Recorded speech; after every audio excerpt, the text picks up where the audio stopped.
하나님 말씀 구약성경 룻기입니다.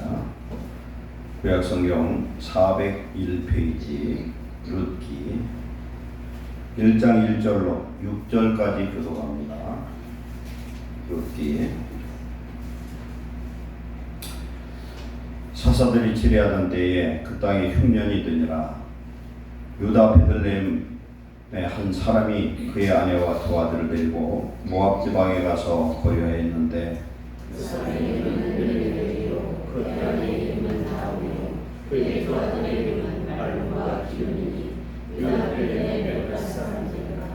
그들이 먼저 집에 가서 거기 살더니 나오미의 남편 엘리멜렉이 죽고 나오미와 그의 두 아들이 남았으며 그는 모압 여자중에서 그들의 아내를 맞이하였는데 하나의 이름은 올바요 하나의 이름은 루시바.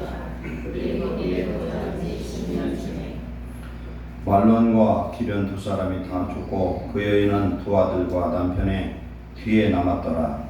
그들의 모압 중에서 여호와께서 저들을 부르시사 그들의 양식을 주셨다는 듣고 이에 두 며느리와 함께 일어나 모압 중에서 돌아오게 하여 아멘. 뒤로 갑니다. 4장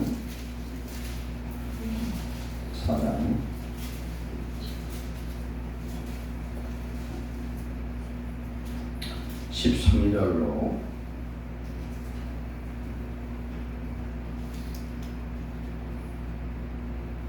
17절까지 받겠습니다.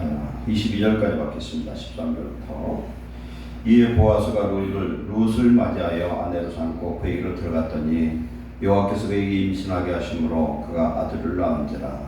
그들이 나오미에게 이르되 전성할 지로다 여호와께서 그에게 영육을 더럽게 하지 않으셨으나 이 아이의 이름이 이스라엘 중에 유명하게 되기를 원하노라. 이는 내 생명의 회복자이며 내 노년의 봉양자라. 곧 너를 사랑하며 일곱 아들보다 귀한 내 며느리가 낳은 자로다 하니라. 나오미가 아내를 받아 품에 안고 그에게 안았더니 그의 이웃의 여인들이 그에게 이름을 지어주되 나오미에게 아들이 태어났다 하여 그의 이름을 오벳이라 하였는데 그는 다윗의 아버지인 이새의 아버지였더라. 에베스의 이름은 나오라. 에베스는 에스본을 낳고 에스본은 헤스론 람은 낳고 람은 암미나답을 낳았고 아미나답은 사손을 낳고 나손은 살몬을 낳고 살몬은 보아스를 낳았고 보아스는 오벳을 낳았고 오벳은 이새를 낳고 이새는 다윗을 낳았더라. 아멘. 아버지 하나님, 오늘도 주시는 귀한 생명의 말씀을 성령의 음성으로 듣는 자 되기를 원합니다. 종의 마음에 성령의 충만한 은혜를 주셔서 성령이 그들이 하시는 음성을 태어나게 하시고 성도들의 마음에 착하고 부드러운 마음을 주셔서 오늘 말씀을 듣고 새 힘을 얻으며 역전 인생으로 돌이킬 수 있는 복된 자들 되게 하옵소서. 예수님의 이름으로 감사하며 기도하옵나이다. 아멘. 지난주 말씀 열처녀의 비유 다섯 처녀는 어리석고 다섯 처녀는 지혜로웠다 그렇게 말씀합니다. 신랑이 왔을 때에 그 결혼식에 다섯 처녀는 참석하고 다섯 처녀는 참석하지 못했는데 결론은 슬기로운 다섯 처녀는 항상 등에 기름을 채웠고 어리석은 다섯 처녀는 등에 기름을 준비하지 못했다. 기름 없는 등은 유명무실하고 아무 쓸모가 없습니다. 이것은 오늘 예수 그리스도를 믿는 하나님의 자녀들이 하나님의 자녀로서 말씀은 있으나 성령 충만함이 없으면 즉 예수를 믿는 일반적 신앙은 있어도 우리가 세상에 빛이 되지 못하면 예수님 오실 때 구원받지 못하고 땅에 남는 자가 될 수 있다고 말씀하고 있습니다. 한 번밖에 없는 기회는 우리 모든 사람들이 한 번 죽지 두 번 죽는 건 아니죠. 그 죽을 때가 언제인지 알 수가 없고 주님이 오실 그때를 알 수가 없습니다. 오늘 우리가 깨어서 우리 자신이 빛 가운데 즐겁고 행복한 삶을 살고 세상에도 예수 믿는 하나님의 자녀로 빛된 사명을 감당해야 될 줄 믿습니다. 아멘. 오늘 말씀으로 갑니다.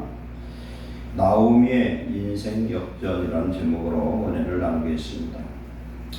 룻기는 1장부터 4장까지 나와 있는데 이 룻기의 시대적인 배경은 언제냐면 사사시대입니다. 사사시대 중에서도 오늘 4장의 그 역사적 기록을 보면은 다윗 왕이 탄생하기 전 약 90년 전으로 추정을 하고 있어요. 언제부터 사사시대냐면은 여호수아가 가나안을 정복한 데 걸리는 기간이 7년 걸렸고 7년 후 여호수아가 9년 동안 살다가 여호수아가 110살에 죽습니다. 그 이후로 언제까지 사울 왕이 등극할 때까지 이 시대를 사사시대라 이렇게 불러요. 사사는 오늘날 보면은 재판관 이런 뜻이에요. 판관. 혼돈의 시대에 하나님이 사사에게 성령을 부어주셔서 그 이스라엘을 구원하고 재판하게 하고 다스리는 그런 사명을 그들에게 주었는데 이 사사시대의 특징은 뭐냐면 하나님의 말씀을 잃어버려서 다 자기 소견대로 하나님을 믿었다는 거예요. 소견이라는 건 뭐냐면 지멋대로 믿었다는 거예요. 우리는 어떻게 믿어야 되냐면 하나님 말씀대로 믿어야 될 줄 믿습니다. 말씀대로 믿어야 되는데 내 멋대로 믿어. 이 사사시대가 어떻게 보면 오늘 이 말씀을 보면 꼭 우리의 시대, 저와 여러분의 신앙이 아닌가 돌아볼 수 있기를 바랍니다. 왜 그러냐면은 사사들이 치리하던 때 그 땅에 흉년이 들었다. 정확한 것은 알 수 없지만 이스라엘의 흉년이 약 40년 동안 들었다고 그래요. 이 성경에 나오지 않지만 역사를 추론해 보면은 한 40년 동안 흉년이 들면은 사람이 어떻게 하겠어요? 저나 여러분이 살 길을 찾아야 되겠죠. 나라에 어려움이 있으면 다 피난을 가려고 도망가려고 하거든요. 여러 해 전에 그런 일이 있었어요. 대한민국이 위기를 맞아서 남북이 공산화된다는 그런 생각들이 많이 돌았어요. 북한이 남한을 점령하는데 이 나라가 지금 내분을 일으켜서 결국은 망한다고 외국에서 우리나라를 그렇게 보고 있었습니다. 미국에서도 그렇게 봤고 일본에서도 그렇게 보고 오죽하면은 남한이 공산화가 되면은 인구가 5천만 명 중에 한 2천만 명 남고 다 죽는다고 생각했어요. 왜 그렇게 죽느냐? 한 1,000만 명 정도는 배를 타고서 외국으로 도망가는데 거의 일본으로 도망갈 것이고 그 다음에 한 2천만 명은 공산당이 남한을 점령하면은 죽는데 부자 먼저 죽고요, 예수 믿는 사람 죽고, 공무원 죽고, 경찰 죽고, 군인 죽고, 웬만한 사람은 다 죽는 거예요. 그러다 보니까 대한민국을 떠나려고 이민 간 사람이 굉장히 많았어요. 이민 간 사람이 많았어. 그럼 누가 못 갔느냐? 떠날 수 없는 사람들만 남고 어쩔 수 없어서 그냥 사는 사람만 남았는지도 모르겠죠. 오늘 엘리멜렉이 나오는데 여기에서 나온 사람들의 이름이 굉장히 중요합니다. 엘리멜렉은 이름의 뜻이 뭐냐면은 하나님은 나의 왕 이런 뜻이에요. 근데 두 아들을 낳았는데 큰 아들은 말론이에요. 말론. 둘째 아들은 기련인데 말론의 그 이름의 뜻이 뭐냐면은 병들다 슬퍼하다 이런 뜻이에요. 세상에 자기 아들을 낳죠. 병들다 슬프다 이름하는 사람이 어디 있어요? 이 이름의 뜻은 아들을 보고 한 게 아니라 시대를 한탄해서 그렇게 이름을 지은 걸로 보고 있어요. 그럼 둘째 아들은 기련인데 뭐냐면은 쇠퇴하다, 소멸하다, 실패하다 이런 뜻이에요. 이건 이스라엘 나라가 지금 어떻게 되냐? 병들었다는 얘기예요. 그래서 슬프다. 큰 아들은 이 나라가 병들었고 슬프다. 두 번째는 이 나라가 쇠퇴하고 결국은 멸망할 것이다. 이런 의미로 이름을 지었는데 그러면 엘리멜렉은 어떤 사람이냐면은 하나님을 잘 믿는 사람임에 분명해요. 그 이름도 하나님은 나의 왕이라. 저와 여러분이 하나님은 나의 왕이라고 고백하는 성도의 이름을 가진 줄로 믿습니다. 성도의 이름을 가진 사람이 엘리멜렉이 한 짓이 뭐냐면은 이스라엘 나라에 지금 한 수십 년 동안의 흉년이 들어 먹고 살 길이 없으니까 어디로 떠나냐면은 자기들이 가서는 안 되는 모압 땅으로 자기 땅을 팔고 모든 가산을 정리해서 부유함을 가지고 모압 땅으로 내려갔어요. 하나님은 이 일을 철저히 싫어하셔요. 왜 싫어하냐? 하나님이 이스라엘 땅에 가난과 기근과 메뚜기와 이런 환난이 오면은 하나님이 요구하는 게 뭐겠습니까? 회개하는 겁니다. 이스라엘 잘못해서 하나님 앞에 잘못했기 때문에 그런 거예요. 예레미야 2장 13절에 이스라엘 민족이 나에게 두 가지 악을 행했는데 첫 번째는 생수에 근원된 하나님을 버린 것과 두 번째는 자기 웅덩이를 팠는데 그 웅덩이는 물을 가두지 못하는 터진 웅덩이라는 거예요. 그건 뭘 얘기합니까? 생수에 근원돼서 하나님을 찾고 하나님께 돌아오고 하나님 앞에 기도하고 예배해야 되는데 자기 나름대로의 그런 즐거움, 그런 우물을 갖기를 원했다는 거예요. 우리는 예수님 믿으면서 성령 충만하면은 내 안에 하나님 주신 은혜와 평강과 기쁨이 넘치는 줄 믿습니다. 이것을 맛보지 못한 사람은 자기 나름의 어떤 기쁨을 누리려고 세상적인 그런 휘락을 만들어내는 겁니다. 이러면 그건 끝장난 거죠. 하나님이 나의 왕이요 이스라엘 왕이라고 인정하는 엘리멜렉이 해드릴 일은 뭐였겠습니까? 그 믿음으로 하나님 앞에 기도하고 이웃과 함께 기도하고 온 민족이 하나님 앞에 기도하고 돌이켜야 되는데 불구하고 그러지 않고 환경을 떠나는 현실 도피주의자였다는 겁니다. 즉 이 사람은 나만 살고 내 가족만 살려는 것이 더불어 사는 함께 살려는 그런 믿음이 없었던 사람입니다. 그래서 이들이 모압 땅으로 갔는데 3절에 보면 나오미의 남편 엘리멜렉이 죽었다 이렇게 말씀합니다. 첫 번째 아들 남편이 죽었어요. 그러면 나오미의 이름의 뜻은 뭐냐면 즐거움이란 뜻이에요.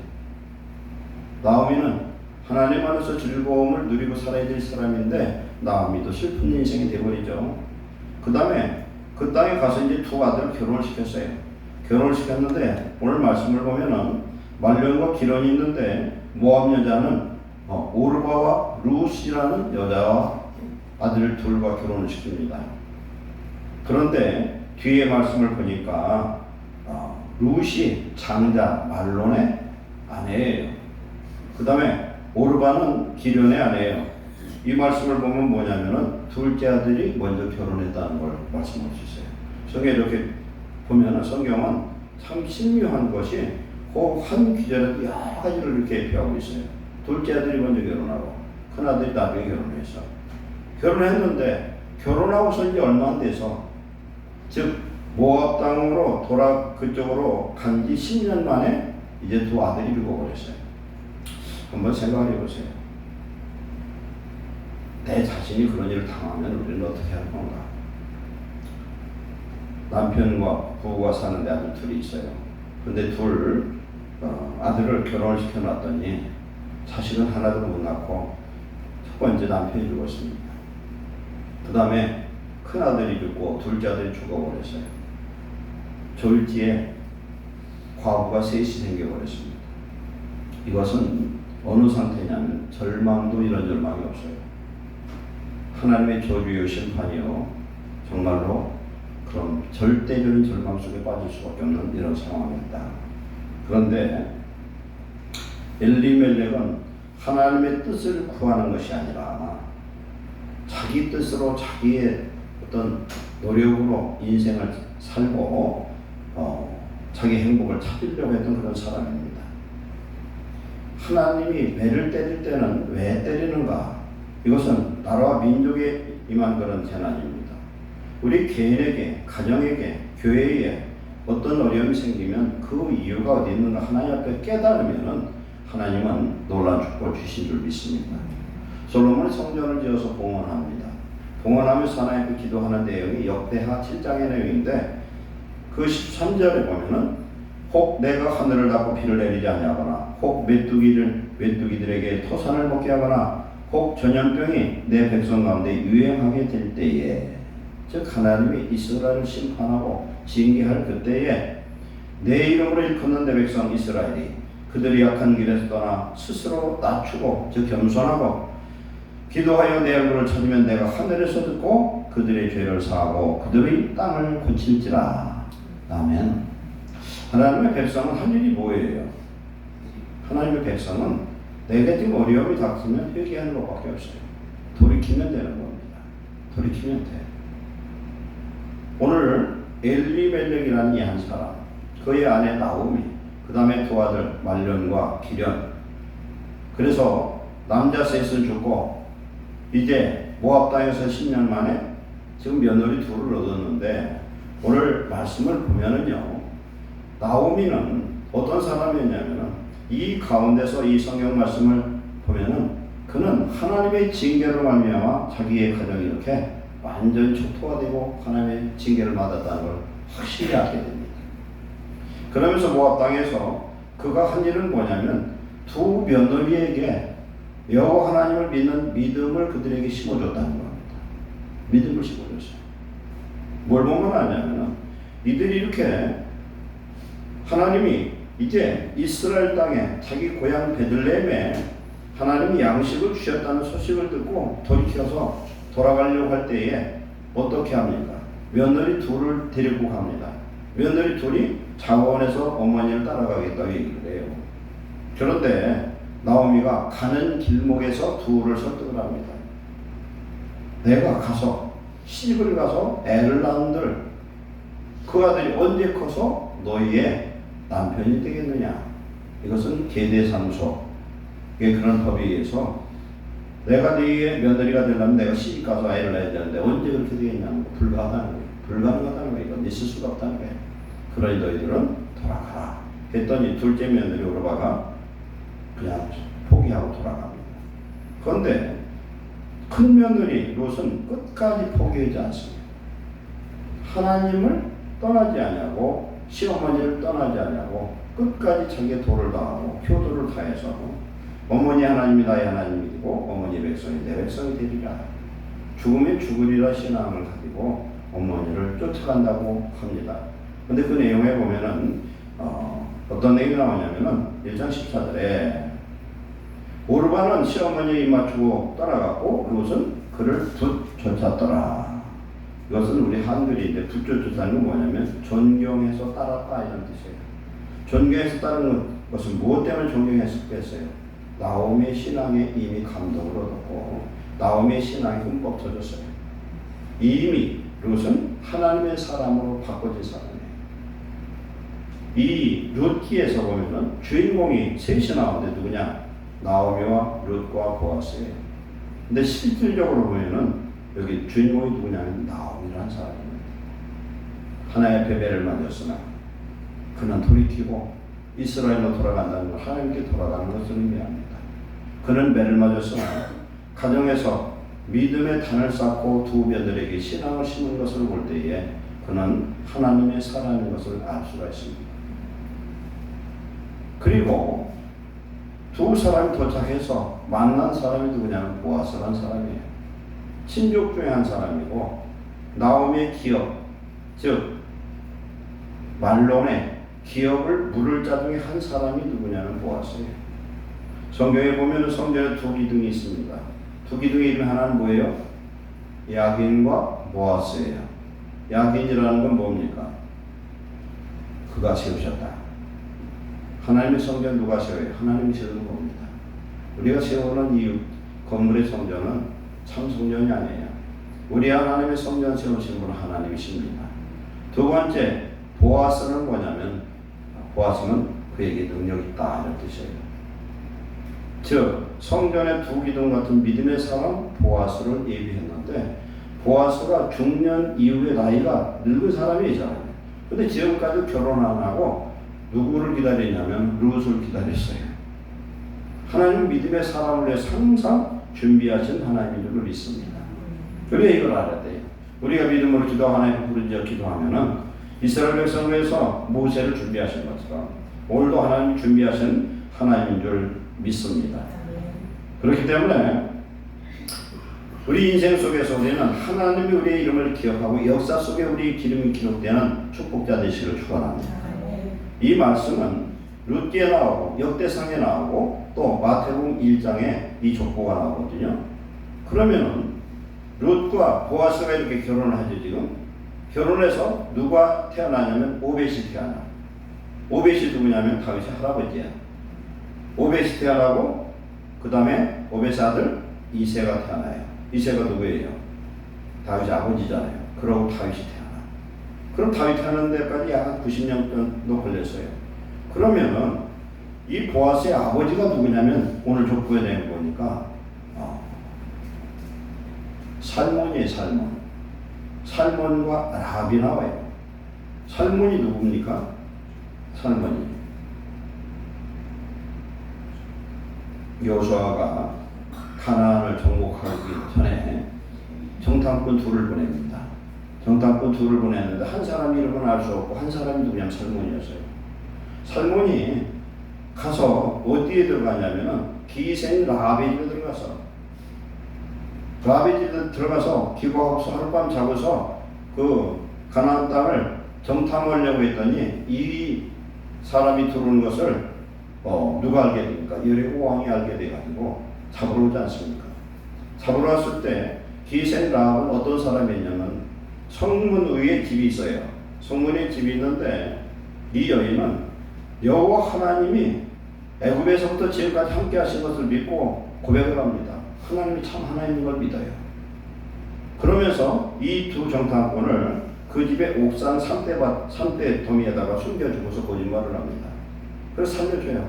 왔다가 갔다는 거예요. 지금 저들이 저쪽으로 왔으니까 저로 가라고 하고 군인들이 쫓아갈 수 있도록 하면서 둘을 살려주고서 협상을 합니다. 협상을 하는데 뭐라고 합니까? 내가 오늘 생명을 걸고 너희 둘을 살려줬으니 분명히 하나님께서 여리고성을 무너뜨릴 것이다. 무너뜨릴 때에 여호와 이름으로 맹세해라. 뭘 맹세하느냐? 나도 생명을 걸고 너희를 살려줬으니 당신의 생명을 걸고 약속하되 우리와 우리의 가족들을 살려달라. 할 때에 그 사람들이 약속을 합니다. 맹세를 합니다. 무슨 맹세를 합니까? 이 두 사람을 살려줄 때 어떻게 살려주냐면은 이게 지금 성이에요. 성 끄트머리에 집이 있어요. 그러니까 성 바로 밑에는 밑으로 내려가면 그 성 밑이 되겠죠. 거기에 줄을 매달아서 줄을 타고서 내려가서 도망가도록 하죠.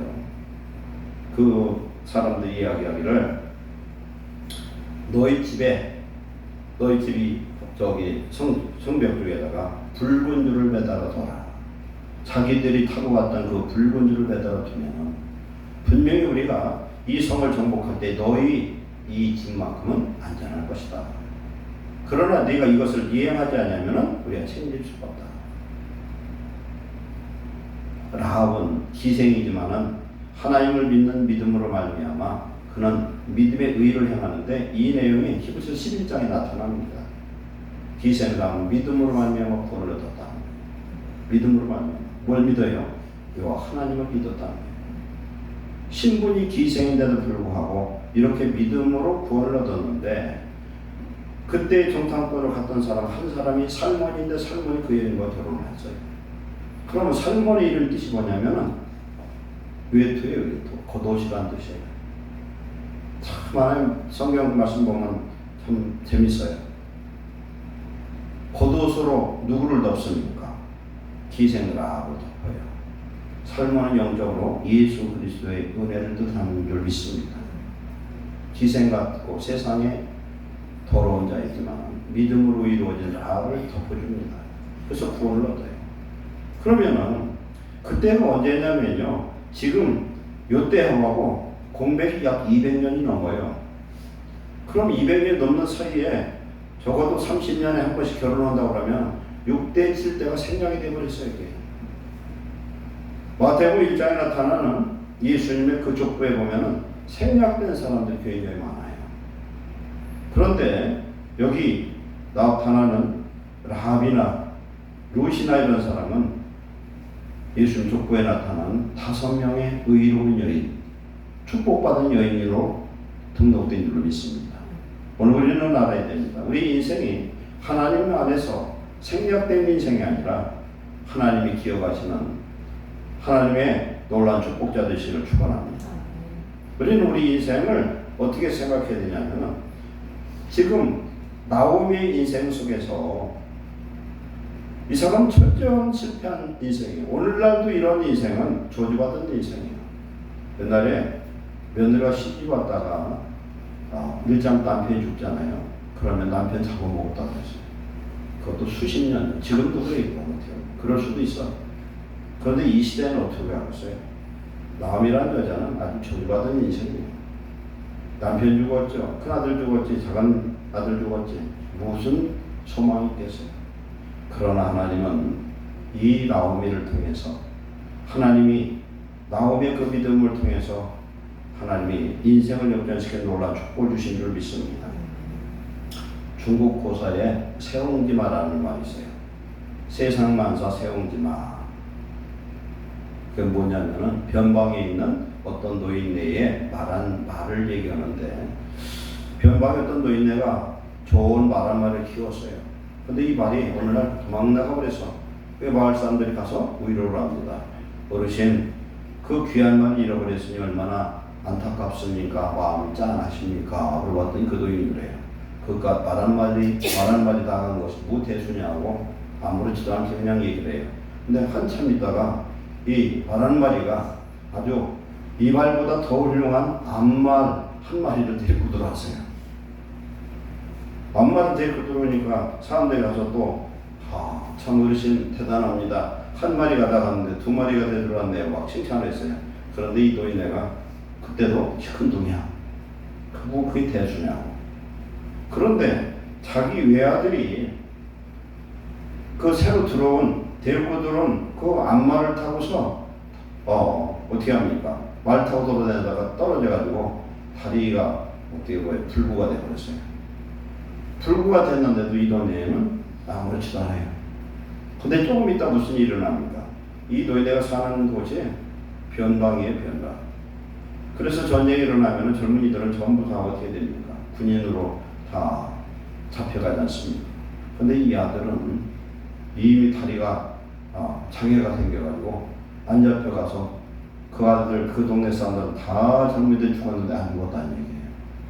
그래서 인생만사 세옹지마라는 거예요.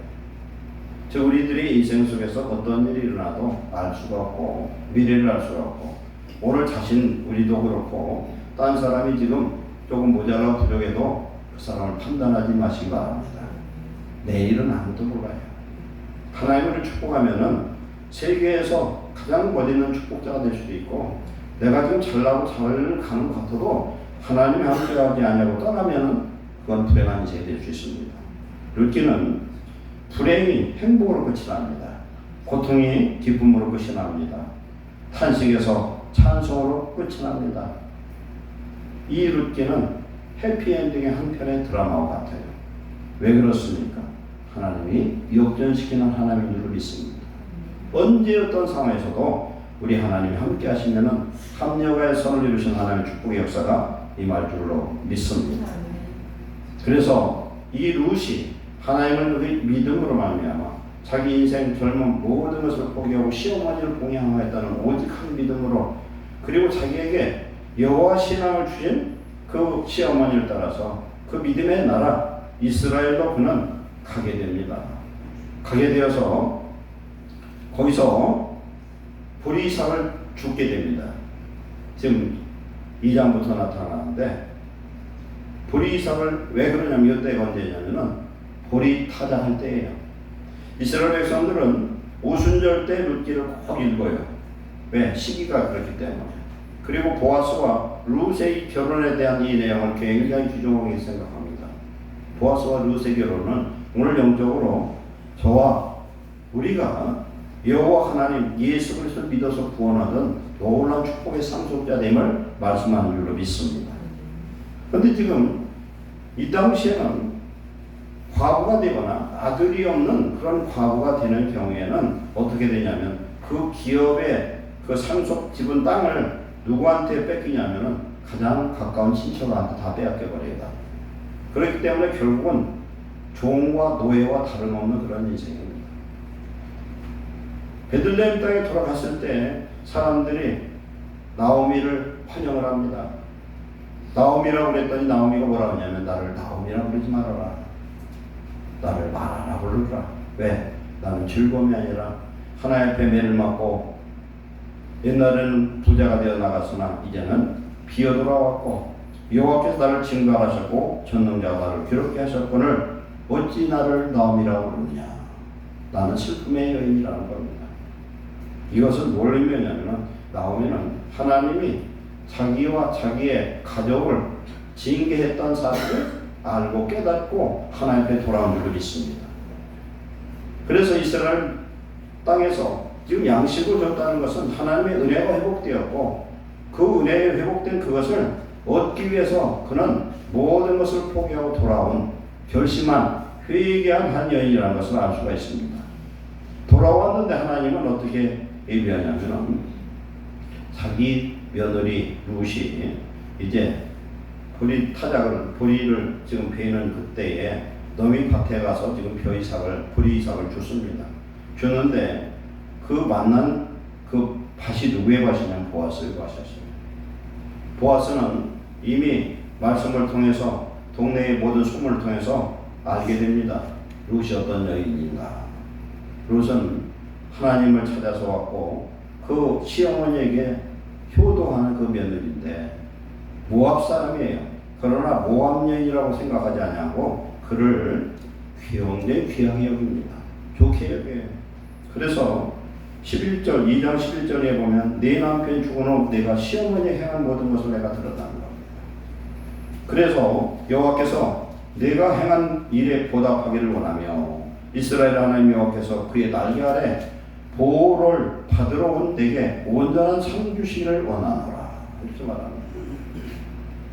모압 여인 룻을 어떻게 생각합니까? 아주 귀한 존재로 생각합니다. 왜? 효도와 두 번째는 하나님을 섬기는 그 믿음으로 돌아왔기 때문에 귀하게 여깁니다.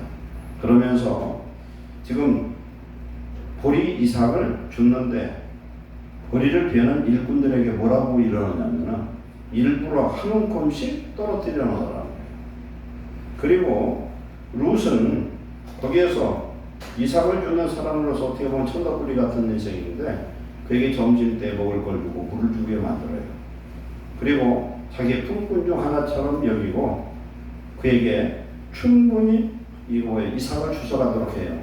첫날에 주셨는데 얼마를 주느냐면 한 에바를 주셔서 한 에바. 보리 한 에바면 얼마냐면은 22리터.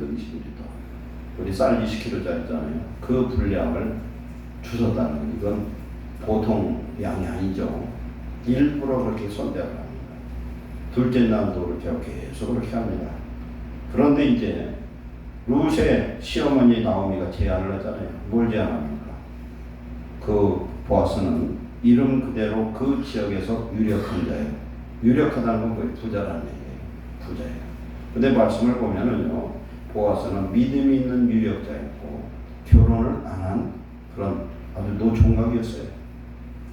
하나님께서는 미래를 아시고 우리를 위해서 예비하신 하나님인 줄로 믿습니다. 나오미는 이제 무엇을 합니까? 자기 며느리를 보아스에게 시집 보낼 계획을 지금 짜죠. 시집을 보내야 되는데 어떤 문제가 되냐면은 기업을 부른다는 것은 계대상속을 하는 거거든요. 계대라는 건 뭐냐면은 형이 죽으면 아우가 그 형수를 받아서 결혼하면서 팔아먹었던 땅을 회복시켜주는 거예요. 그러면은 기업을 물으려면 첫째 조건이 어떠해야 되냐면은 친족이어야 돼요. 친족. 두 번째는 어떻게 하냐면 유력해야 됩니다. 유력하다는 건 부자해야 된다. 힘이 있어야 되는 거예요. 우리 형제가 아무리 힘들고 어려워서 내가 도와주고 싶어 내가 돈이 없어서 못 도와주는 거예요. 그리고 이러한 서로 합의가 이루어져야 되는데 지금 보아스가 이 룻을 마음에 두고 그 여인을 자기 아내로 맞아들일 그런 마음을 갖게 됩니다. 갖게 됐는데 이야기하기를 시어머니가 얘기합니다. 브리타제 다 끝나면 저녁에 너는 목욕하고 몸에 기름을 바르고 그리고 때 빼고 광내고 저녁에 슬그머니 그의 누워있는 자리로 들어가라. 이렇게. 근데 저녁에 그런 일을 합니다. 시어머니 말대로 들어갔더니 보아스가 얘기합니다. 참아라. 참고 내가 너에게 기업물을 짜유에는 맞지만 나보다도 더 가까운 친척이 하나 있다. 그리고 나 외에는 없다는 거지. 그러니까 오늘은 이대로 가고 내가 내일 날이 밝으면은 지금 성읍에 나가서 나보다 앞서 있는 기업물을 자에게 물어보겠다는 거예요.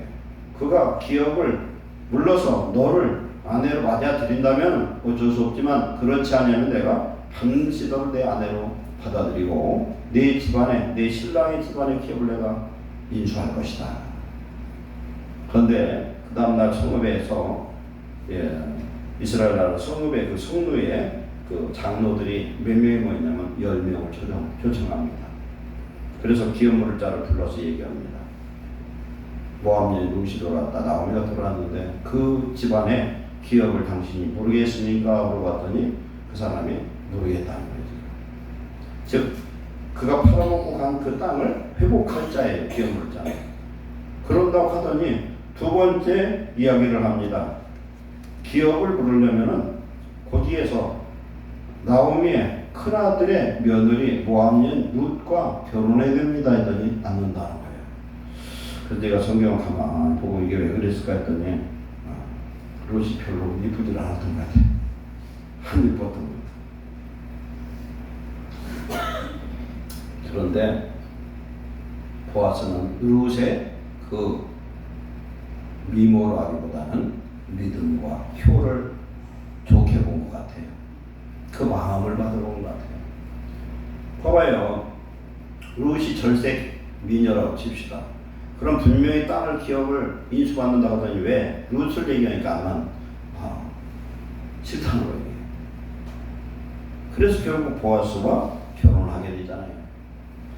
결혼을 했는데 하나님이 어떤 축복을 주셨어요? 결혼을 하자마자 임신하는 축복을 주셨어요. 오벳을 낳은 줄 믿습니다. 오벳의 이름 뜻이 뭐냐면은 봉양자라는 뜻이에요. 봉양자. 누구의 봉양자예요? 나오미의 봉양자예요.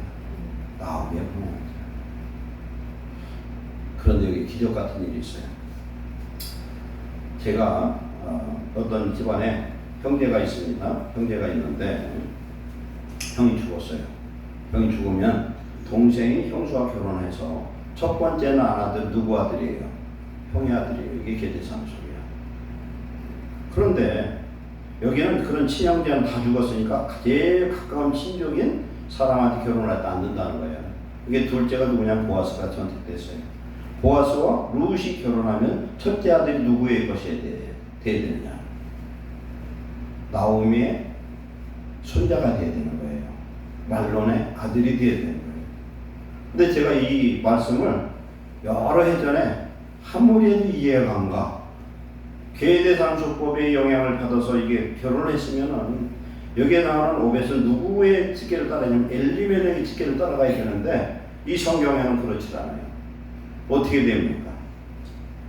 오벳이 보아스의 아들이면서도 나오미의 손자가 되고 말론의 아들이 되는 접붙임의 역사가 임한 줄 믿습니다. 하나가 된 축복이에요. 즉 나오미의 보아스는 누구가 되냐면 아들이 되어버렸어요. 여기에서 룻을 자기의 딸이라고 고백을 합니다. 우리가 예수 그리스도를 믿고 하나님의 자녀가 되면 우리는 어떤 사람이 됩니까? 우리는 이스라엘 민족 아브라함의 직계로 우리는 편입되는 축복을 얻은 줄로 믿습니다. 하나님이 이런 축복을 얘기했어요.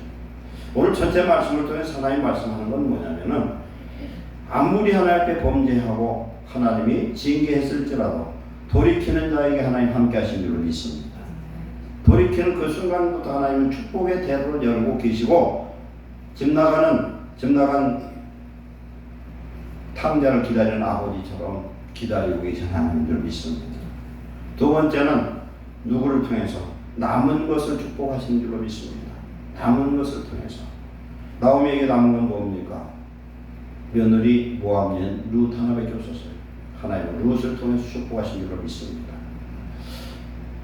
열왕기상 열왕기 하에 보면은 엘리야가 3년 반 기근을 당합니다.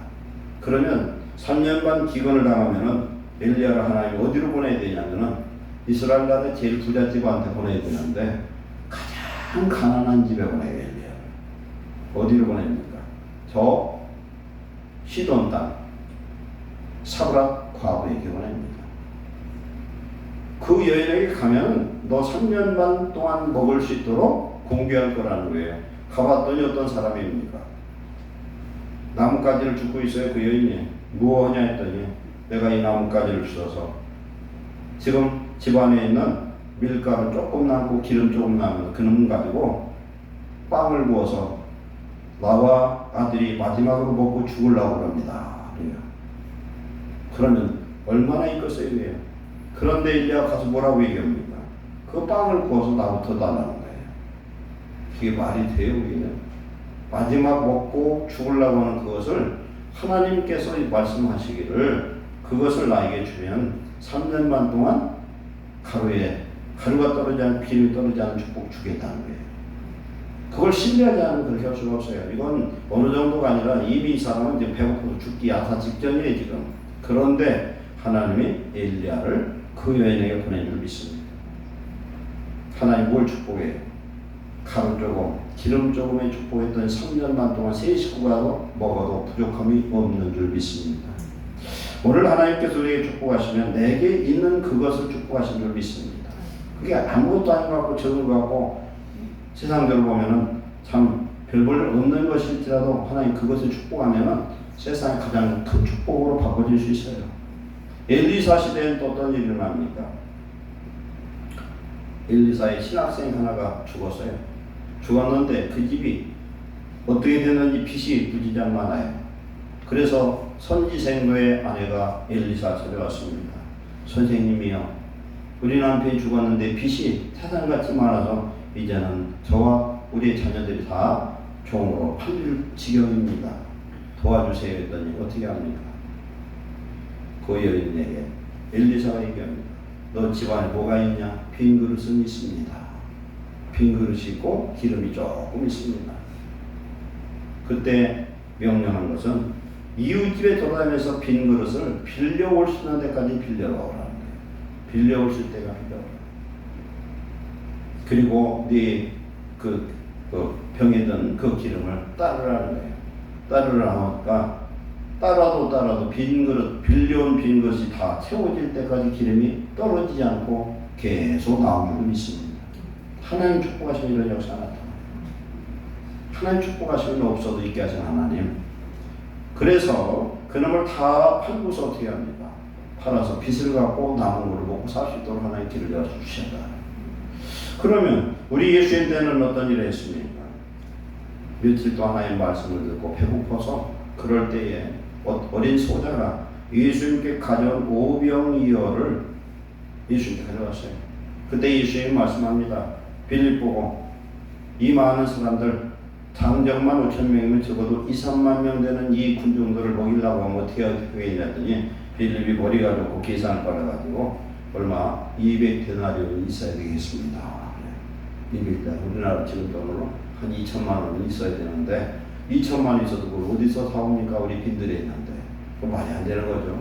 그런데 안드레한테 물어보니까 안드레가 뭐라고 합니까? 오병이어 가져놨던 오병이어를 예수님께 이야기합니다. 오병이어 여기 있습니다.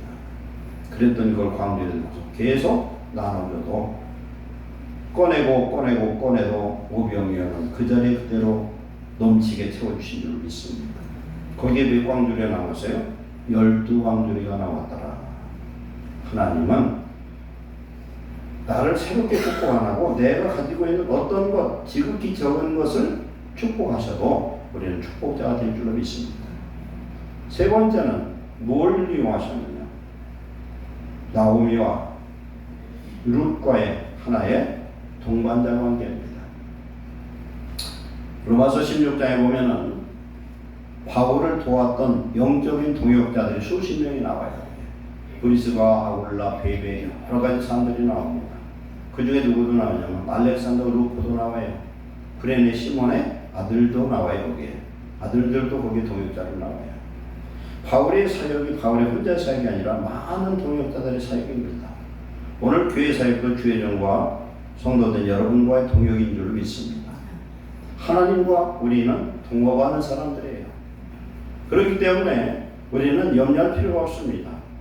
가정에서 부부가 가족들이 서로 동역해야 되고 교회선 목사와 성도들께 동역할 때에 하나님은 룻기의 축복을 우리에게도 주실 줄 믿습니다. 이런 동역하는 가운데 하나님 누구를 예비하시냐? 보아스를 예비하신 줄 믿습니다. 보아스가 영적으로 누구를 뜻하느냐? 예수 그리스도예요. 우리에게 남아있는 것, 우리에게 있는 가장 중요한 것은 세상의 물질도 명예도 아니고 오직 예수님 한 분이면 족하고 족한 줄 믿습니다. 예수님 한 분이면 족해요. 우리가 수학에서 필요 충분 조건이에요. 예수님 꼭 필요한 분이고 예수 한 분이면 충분한 줄로 믿습니다. 남편이 죽었습니다. 두 아들이 죽었습니다. 얼마나 불행한 인생입니까? 그러나 하나님이 인생 역전을 그 남편과 두 아들이 죽지 않았으면 나오미의 그 후대에 후손에서 어찌 예수님이 나올 수가 있느냐 말이에요. 우리는 어떤 환난과 절망한 일이 있을지라도 하나님을 바라보는 예수 그리스도를 믿는 믿음 안에서 거룩한 소망을 갖고 하나님의 진리의 말씀에 순종하면은 루드에게 준 나오미에게 준 축복이 오늘 우리에게도 임할 줄로 믿습니다.